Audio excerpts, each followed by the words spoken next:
کچھ خرافات 11ویں کے نام پہ بہت زیادہ ہوتی ہیں. کچھ گھروں میں یہ دیکھنے میں آیا، سننے میں میرے آیا کہ عورتیں 11ویں کے 11 چراغ جلاتی ہیں. 11ویں والوں کے نام کے 11 چراغ.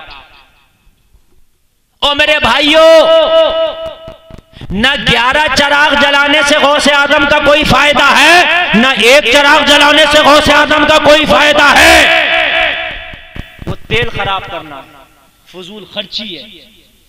غوث اعظم چراغ جلانے سے خوش نہیں ہوتے، غوث اعظم زکوٰۃ دینے سے خوش ہوتے ہیں.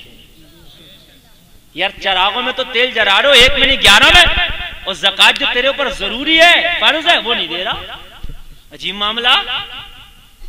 او بھائیو، یہ جو خرافات ہے خالی کے 11 چراغ جلیں گے، 12 چراغ جلیں گے، یہ کوئی کہیں سے ثبوت نہیں ہے، یہ جائز نہیں، فضول خرچی ہے. نہ ان چراغوں کا غوث اعظم کو کوئی فائدہ ہے، نہ ان چراغوں کا جلانے والوں کو کوئی فائدہ ہے. ہاں، اگر غوث اعظم کے نام پہ کرنا چاہتے ہو تو 11ویں کے نام پہ کھانا بنا کے غریبوں کو کھلا تو یہ تو سمجھ میں آتا کہ غریبوں کا فائدہ ہے. بھوکے کا فائدہ ہے، سمجھ میں آ رہا، بھوکے کو کھانا مل رہا. لیکن چراغ میں کیا فائدہ؟ غوث اعظم کا چراغ جلتا، بہت سے گھروں میں جلتا. لوگوں، ان چراغوں سے کوئی فائدہ نہیں ہے. درود غوثیہ پڑھا کرو. اگر غوث اعظم سے لگاؤ ہے نا، غوث اعظم، سارے لوگ سن لیں کان کھول کے، اگر غوث اعظم سے لگاؤ ہے، چاہتے ہو کہ غوث اعظم کا سایہ بنا رہے، روحانی سایہ غوث اعظم کا ہمارے گھر پہ رہے، روحانی نگاہ کرم غوث اعظم کی میرے گھر پہ، میرے گھر والوں پہ رہے، تو درود غوثیہ پڑھا کرو. اللہم صلی علی سیدنا و مولانا محمد معدن الجود والکرم و آلہ و بارک و صلی. یاد کر لو، یہ پڑھا. اپنے گھر میں ماں بہنوں سے کہہ دو اگر چاہتی ہو تو غوث کا چراغ نہ جلاؤ. جمعرات کو بہت کے گھروں میں غوث کا چراغ جلتا، کوئی فائدہ نہیں ہے. اس لیے کہ تم خود بتاؤ، ایک سائنس لگاؤ، دماغ لگاؤ. یہ تم نے چراغ جلایا اپنے گھر میں، غوث اعظم کو کیا فائدہ دے رہا، تجھے کیا فائدہ دے رہا؟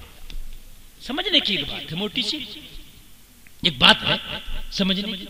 بتاؤ کیا فائدہ دے رہا؟ اگر آپ کو غوث اعظم سے محبت ہے، آپ چاہتے ہو میرے گھر پہ غوث اعظم کی نگاہ بنی رہے، تو درود غوثیہ پڑھا کرو جمعرات کے دن 1100 بار. کون سی ہے یاد کرنا، یوٹیوب سے نکال لینا. اللہم صلی علی سیدنا و مولانا محمد معدن الجود والکرم وآلہ وبارک وسلم. اور بتا دوں، گوگل پہ سرچ کر لینا درود غوثیہ آ جائے. لو صاحب، آج تو گوگل پہ بڑا آسان ہو گیا. گوگل پہ سرچ کر لینا درود غوثیہ، جو میں نے پڑھ کے بتایا، اردو میں بھی اور ہندی میں بھی، عربی میں بھی، ہندی میں بھی آ جائے گا. جس میں آپ کو آسانی ہو اچھے سے اس کو یاد کر لینا، اس کو پڑھنا. غوث اعظم کی نگاہ بنی رہے گی، اور جس پہ غوث اعظم کا کرم رہتا ہے اسی کا دنیا اور آخرت میں بھرم رہتا ہے. اور اب وہ بات میں آپ کو پوری کر دوں کہ سرکار غوث پاک کی 11ویں کرو، 11ویں کرنے سے پہلے نمازی بنو. بات سمجھ ماری کہ نہیں؟ او لوگو، اگر تم نماز نہیں پڑھتے، سرکار غوث پاک کی 11ویں کرتے ہو، تو مجھے بتا تیری 11ویں کس کام کی ہے؟ اور ایک بات اور میں آپ کو بتا رہا ہوں، بڑی ٹھوس بات ہے، اسے اپنے دل کے دامن میں مکمل طریقے سے نقش کر کے لے کے جانا.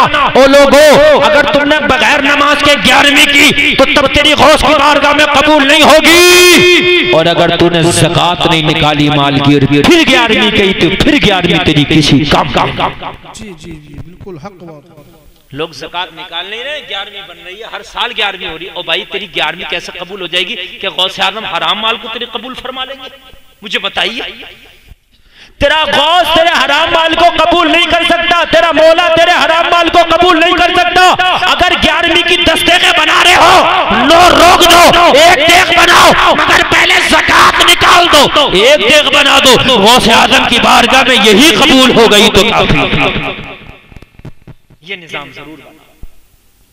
صحیح بات تو یہ ہے، صحیح مسئلہ میں آپ کو بتا دوں، اس کے گھر کا کھانا تک جائز نہیں ہے جو زکوٰۃ نہیں نکالتا. صحیح مسئلہ تو یہ، اگر صحیح مسئلہ بیان کر دوں تو صحیح تو یہ ہے اس کے گھر کا کھانا تک جائز نہیں جو زکوٰۃ نہیں نکالتا، اس لیے کہ جو زکوٰۃ نہیں نکال رہا ہے وہ دوسروں کا حق کھا رہا ہے، اور جو دوسروں کا حق کھاتا ہے اس کی روزی حرام کی ہے۔ زکوٰۃ نکالو، یہ بچے تھوڑی دیر بیٹے خاموش ہو جاؤ، زکوٰۃ نکالو، ہر حال میں نکالو۔ لوگوں میری بات ذرا غور سے سن لینا، ذرا غور سے سن لینا، ذرا پیار سے سن لینا۔ زکوٰۃ نکالنے کے بعد یہ گلفام کا دعویٰ ہے، لکھ کے جاتا ہوں، چاہے 1 لاکھ کے اسٹامپ پیپر پہ مجھ سے لکھوا لو، خدا کی قسم میدان محشر میں میرا دامن پکڑ لینا اگر بات غلط ثابت ہو۔ زکوٰۃ نکالو، یہ گلفام کا دعویٰ ہے، زکوٰۃ نکلتی جائے گی، مال بڑھتا جائے گا۔ میرا خود کا تجربہ ہے، او میرے بھائی، قرآن جھوٹا نہیں ہو سکتا ہے، قول محمد قول خدا، فرمان نہ بدلا جائے گا، بدلے گا زمانہ لاکھ مگر قرآن نہ بدلا جائے گا۔ اللہ نے 3 پارہ ہے، قرآن میں ارشاد فرماتا ہے، سورہ بقر ہے، مثل الذین ينفقون اموالهم فی سبیل اللہ کمثل حبۃ انبتت 7 سنابل فی کل سنبلۃ 100 حبۃ واللہ یضاعف لمن یشاء واللہ واسع علیم۔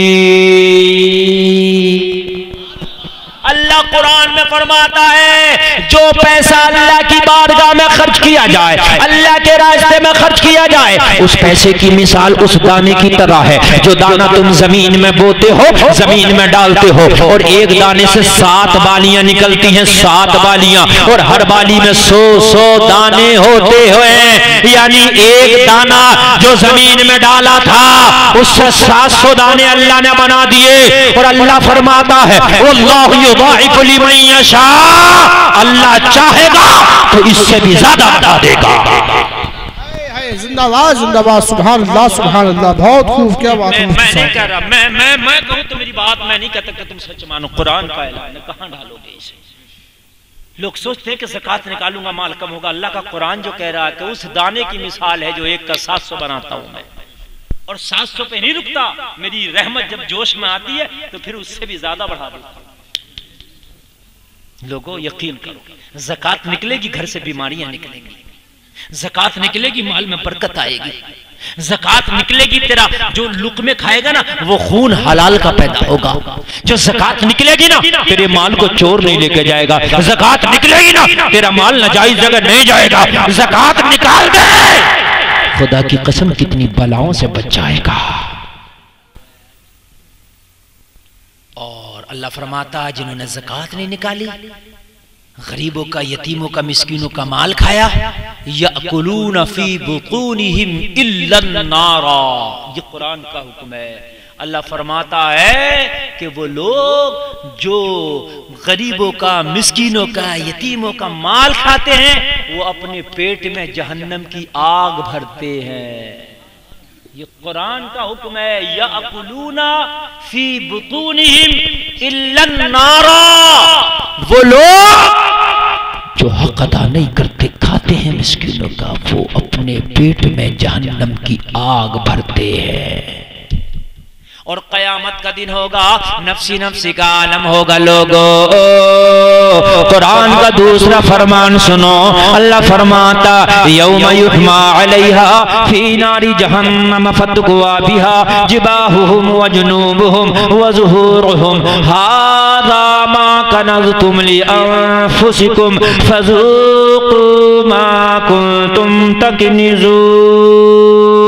یہ قرآن کا اعلان ہے، اللہ فرماتا ہے جس مال کی زکوٰۃ نہیں نکالی ہوگی، جس مال کی زکوٰۃ آپ بچا کے رکھے ہوں گے، اللہ تعالیٰ میدان محشر میں اس مال کو جہنم کی آگ میں پگھلائے گا، پگھلانے کے بعد اس مال سے پیٹوں کو داغے گا، چہروں کو داغے گا، لوگوں پیشانیوں کو داغے گا، اور داغنے کے بعد اللہ فرمائے گا آج چکھو، یہ اس مال کا مزہ ہے جو تم نے اکٹھا کر کے رکھا تھا، جو تم نے جمع کر کے رکھا تھا، جس کی تم زکوٰۃ نہیں نکالتے تھے، فذوقوا ما کنتم تکنزون، تو آج اس ذائقے کو چکھو۔ بڑا خطرناک معاملہ ہے لوگوں، تم تمہارے مال کو تمہارے بیٹے تمہاری بیٹیاں سب بانٹ لیں گی، تمہارے وارثین میں بٹ جائے گا، تمہارے ساتھ تو وہی جائے گا جو تم نے زکوٰۃ کی شکل میں نکال دیا ہوگا۔ اگر اللہ نے دیا ہے تو زکوٰۃ نکالو، اللہ نے دیا ہے مال کو پاک کرو۔